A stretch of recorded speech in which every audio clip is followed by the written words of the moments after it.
Hey all you Minnesota Skinnies, this is Conman 101, and this is going to be a video just kind of predicting how the rest of the MLB season is going to pan out. So it's August 1st today, so I'm probably uploading this video in the next few days. As I said before in my previous hat video, just showing you this Twins hat that I still have here, I was talking about how I'm going to get that birthday video out, just kind of talking to you guys about my 16th birthday and just what's on my mind. That's going to be delayed a little bit further because I want to get this video out as well as soon as possible, because so many things can change in the standings and I don't want to make these predictions and then a week later the whole thing could really change. So I want you guys to hear my perspective as of right now as I'm seeing the league. So as of right now, as I said before, it's August 1st, Tuesday, August 1st.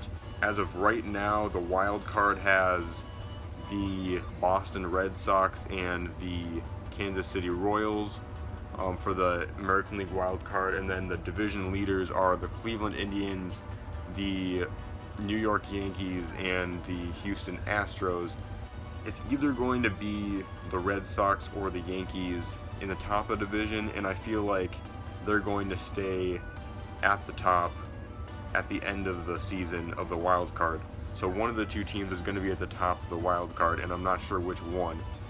I'm going to have to say that the Red Sox are going to end up winning the division because the Yankees have had so much trouble in their bullpen, and they did acquire Sonny Gray. I'm pretty sure they did from the Oakland Athletics, and I'm pretty sure they acquired, who else did they acquire? They acquired Jaime Garcia from the Twins after the Twins only had him for a few days, which is kind of frustrating, but I feel like a couple of players added to their bullpen won't really help as much as it should, or help as much as it needs to help. So I feel like the Red Sox have a much more explosive offense. The Yankees really only have Aaron Judge, who has been cooling down and I feel will continue to cool down because having a rookie season like that really will come to a close soon. I'm not saying it's a very impressive still rookie season, but the way Aaron Judge was playing, that just can't continue, even though they are at the top of it right now. So I feel like they're going to be the top wild card spot, the Yankees, and the Boston Red Sox will be at the very top. Now, as for the other two divisions, I don't think that those two top division spots are going to change. I mean, definitely not the Astros. The Astros have that spot absolutely locked down. And then going to the Indians, I mean, the Royals or the Twins could overtake them if either team has a big tear. But I do feel like the Indians are really surging right now. And this is kind of the time of their season where they really surge. So I would have to say that the Indians are still going to win the division. I don't think any of those three are going to have to change at all. But this tough spot is we have the Yankees at the top wild card spot, and then we've got who in the second wild card spot. I know everyone's going to disagree with me in the comments and just say the only reason I'm saying this is because I'm a Twins fan, but I really do feel like the Twins can come back from this. And it kind of sucks that we gave up our best closer, Kinsler, but if you really think about the Twins, they lost 2 games in the Oakland series and really 2 games in the Dodgers series right next to each other, where they easily could have won those games, but they lost it in the bullpen at the very end of the game, and they failed to score after the 5th inning. That's a problem that can easily be fixed, and if we're able to get the lead up to that point and then fix that problem, I feel like we can win a lot of games at the end of the season, and we've got a lot of divisional games up. If we can manage to win a lot of those divisional games, and we can sweep the Royals at the end of the year, games like that, beat the Indians, I really feel like we have a shot of getting that wild card spot. Like I said, I don't think the Indians will go anywhere. I think they'll be at the top of the division, but I feel like it'll come down to that last series that the Twins play against the Royals at the very end of the season, and I feel like the Twins are going to be able to overcome the Royals at the very end.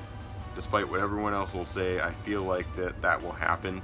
But now let's go ahead and move to the National League, where I see very little shifting. because the Nationals are really rolling right now. I really feel like they're going to keep going at this pace because their offense is just absolutely phenomenal. It's insane. They hit back-to-back-to-back-to-back home runs in the same inning.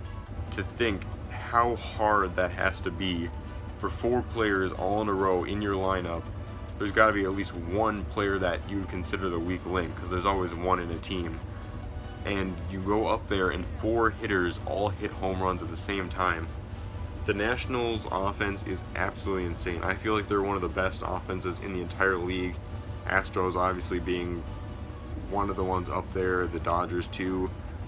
This is really an offensive year in my opinion for the whole league.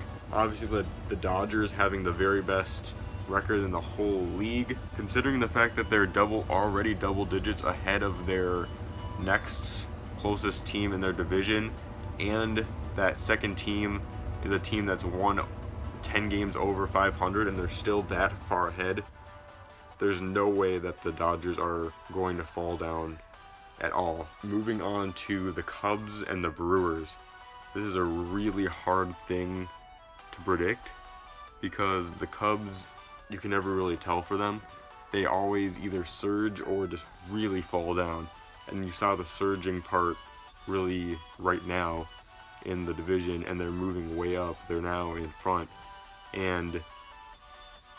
But then you saw the really falling part from where they were winning the World Series last year and really plummeting down to below 500 at the All-Star break. And even though they've surged from then on, you never know what's going to happen later in the season. Will they go back to what they were last half of the season, the earlier half of the season, or will they continue to surge like they have been now? And will the Brewers look like they are after the All-Star break, losing a lot of games in a row, having a really bad stretch? Or will they look like the Brewers that were just rolling at the beginning of the season and going into the All-Star break? I think the Cubs are going to take this just because they have that playoff experience. They made it last year. They know exactly what it's like to overtake these Brewers, and the Brewers haven't made the playoffs in I don't know how many years. So that's my prediction there. I feel like the Cubs will win that one. And then going into the wild card round for the National League, I don't think that's going to change either because the Diamondbacks are really doing well with their pitching. I'm pretty sure they have one of the best pitching staffs in the whole league. Not to mention they've got a lot of sluggers. Now they now have J.D. Martinez from the Tigers, and they're really building up their bullpen as well as the Rockies, who are doing an amazing job on the offensive side as well as in pitching as well. They had that really tough losing streak. I'm not sure if it was before or after the All-Star break, but they had this really bad losing streak, and they came back from that. To be able to come back from that and still have a really strong grasp on your spot in the wild card, I don't think either of these teams are going to be moving. So we have Twins second, Royals first in the wild card, and we have Astros, Indians, and Red Sox in the AL division. And then we have, for the wild card, the Diamondbacks first, I would say, and the Rockies second in the wild card. And then in the division we have the Dodgers and then the Nationals as well as the Cubs all up in that spot. So that's my end of season predictions. At the end of the season, that's all the teams I think that are going to playoffs. Let me know in the comments if you think anything is going to change, or do you think everything's going to stay the same. Just let me know what you think in the comments as well. So thank you for watching this. Once the season ends, I'll definitely do a playoff predictions. Maybe Jeff and I did the same thing last year where we broke down every single series. We might do that same thing maybe on our individual channels, but probably just on our Sports World 101 channel, which you should definitely check out, by the way, if you haven't. Sports World 101. But that pretty much does it for this video. As I said before, I'll do some playoff predictions once the season ends, but it's kind of too early to be making those speculations now. But for right now, thank you guys so much for watching this video. Please follow my Instagram _conman101. as well as my fantasy football Instagram, fantasyfootballfreak. I'll leave those names in the description for you guys to type into your Instagrams. So thank you guys again, and I will see you on the flip side.